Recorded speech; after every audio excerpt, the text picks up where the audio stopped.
Di tengah dunia yang terus berubah-ubah, satu-satunya hal yang tidak dapat berubah adalah perubahan itu sendiri. Maka pendidikan yang pada dasarnya adalah alat untuk mempersiapkan kita kepada masa depan yang lebih baik lagi. Namun, jika kita melihat pendidikan yang seperti saat ini sedang terjadi, tidak mampu beradaptasi dan juga terus menghadapi masalah-masalah perubahan zaman yang kuno, maka kita hanya akan mengulang-ulang cara lama yang terbatas dan juga tanpa memberi ruang untuk inovasi dan juga kemajuan. Maka dari itu, saat ini kita dihadapkan pada kenyataan bahwa teknologi telah merubah hampir semua aspek pendidikan dan juga semua aspek kehidupan kita. Maka dari itu, jika kita melihat pendidikan sebagai ruang-ruang kelas dan juga buku-buku fisik, maka kita akan tertinggal. Dengan ini, peralihan pendidikan tinggi ke format daring adalah langkah revolusioner dan juga tepat guna serta strategis untuk mendukung masih perdebatan kali ini, yaitu mendukung peralihan permanen pendidikan tersier ke format daring.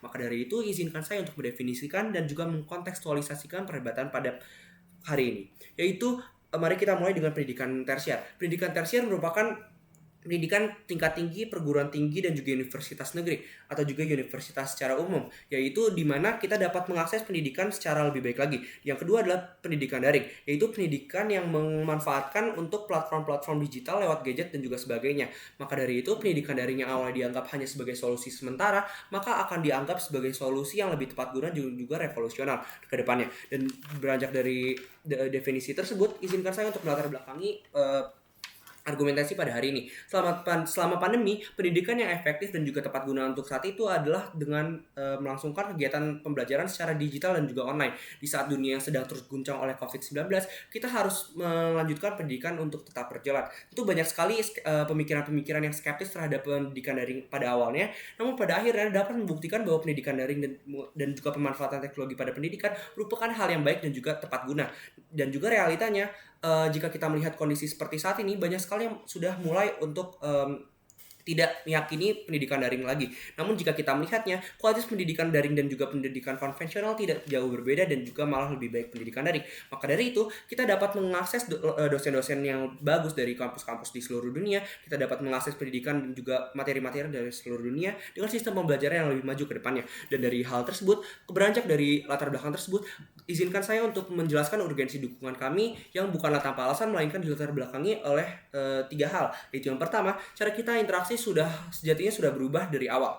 Maka dari itu, sebagai manusia kita haruslah melakukan adaptasi dengan model teknologi yang sudah seharusnya diterima oleh perguruan tinggi, salah satunya karena sejatinya perguruan tinggi merupakan gerbang kemajuan teknologi. Lalu yang kedua, jika kita melihat dan juga berpegang dengan cara lama, kita akan tertinggal, yaitu karena jika kita terus berpegang dengan cara-cara konvensional, kita akan tidak efisien dan juga aksesibilitas terhadap pendidikan tidak akan merata. Lalu yang ketiga, langkah-langkah yang kita ajukan sebelumnya adalah langkah yang logis dan juga terlalu baik serta relevan untuk merespon perkembangan zaman.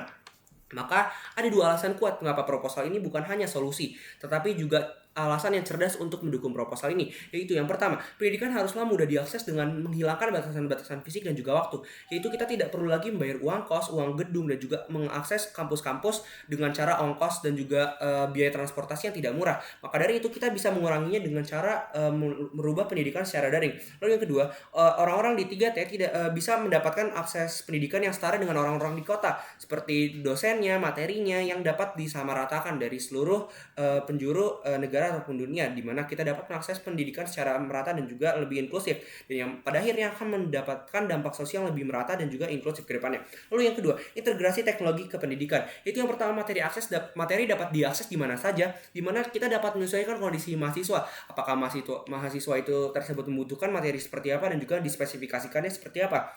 Lalu, jika kita melihat status quo seperti saat ini, ada banyak sekolah atau juga kampus yang sudah mengintegrasikan teknologi kepada kehidupan sehari-harinya, atau juga mengintegrasikan kehidupan sehari-harinya dengan sebuah teknologi daring, di mana adanya ujian online dari rumah atau juga forum diskusi online hingga video pembelajaran hingga pendidikan berbagai arah. Di mana jika kita melihat pendidikan konvensional saat ini, pendidikan hanya dapat kita terima dari satu sisi vertikal, yaitu dari dosen ke muridnya. Sedangkan pada pendidikan daring, kita dapat menerima pembelajaran dan juga pendidikan dari berbagai sisi, dari teman-teman sebaya, dari kakak kelas dan lain-lain. Itu memungkinkan kita dapat mengakses pendidikan secara lebih merata dan juga lebih baik. Dan kedepannya Kedepannya pengaksesan secara daring dapat menghemat biaya listrik dan juga infrastruktur fisik yang tidak perlu lagi kita gunakan dan juga tidak perlu lagi kita manfaatkan sehari-hari, sehingga biaya perawatan dan lain-lainnya bisa lebih murah. Dan jika kita bisa membayangkan kita kuliah di perguruan tinggi luar negeri tanpa batasan-batasan infrastruktur, kita tanpa batasan-batasan biaya transportasi dan juga batasan-batasan uang kos, kita bisa melihat mendapatkan pendidikan luar negeri dan juga pendidikan tinggi secara lebih baik dengan hanya sebuah komputer saja, dan kita dapat menerima mahasiswa dari berbagai latar belakang tanpa diskriminasi. Maka dari itu, izinkan saya untuk memaparkan tujuan perdebatan pada pagi hari ini, yaitu mempertimbangkan manfaat peralihan teknologi pendidikan daring secara permanen merupakan sebuah langkah untuk menjawab akses pendidikan yang lebih relevan terhadap perkembangan teknologi zaman. Lalu pendidikan daring tersebut akan kami gapai melalui dua mekanisme utama, yaitu yang pertama adalah mewujudkan peralihan ini dengan penguatan sarana prasarana infrastruktur digital universitas atau juga kampus, di mana sarana prasarana seperti yang kita sebutkan adalah penguatan materi belajar dan juga media-media digital apa saja yang dapat kita gunakan untuk dimanfaatkan kepada mahasiswa nantinya. Lalu yang kedua adalah pelatihan pada dosen dan juga mahasiswa, di mana dosen dan mahasiswa yang dalam hal ini adalah sumber daya manusia utama dalam pendidikan, kita dapat manfaatkan dan juga maksimalkan, mengefisienkan dan juga mengefektifkan sumber daya manusia pada akhirnya dengan cara kita latih dan juga kita sesuaikan, kita adaptasikan dengan perkembangan teknologi, dengan penggunaan teknologi yang lebih maju ke depannya agar kualitas pendidikan dapat lebih merata ke depannya.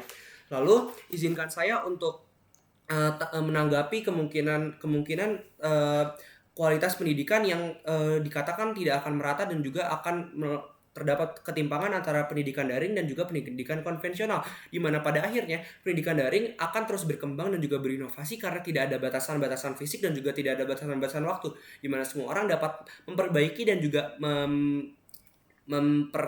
memperbanyak dan juga memperluas pendidikan secara lebih luas lagi ke depannya. Maka dengan itu, saya meyakini perubahan sistem pendidikan daring pada pendidikan tersier adalah sebuah langkah yang rasional, tepat guna dan juga strategis, di mana yang di saat ini dunia yang sudah berubah-ubah dan kita tidak boleh terus-terusan terdesak dengan kondisi yang tertinggal, di mana kita bisa membuka peluang untuk masa depan yang lebih baik lagi ke depannya. Dan dengan hal itu, saya, Rendra Bagio Sartono, sebagai pembicara pertama dari Tim Pro, mendukung masih perdebatan pada kali ini dengan lugas dan juga mantap. Terima kasih.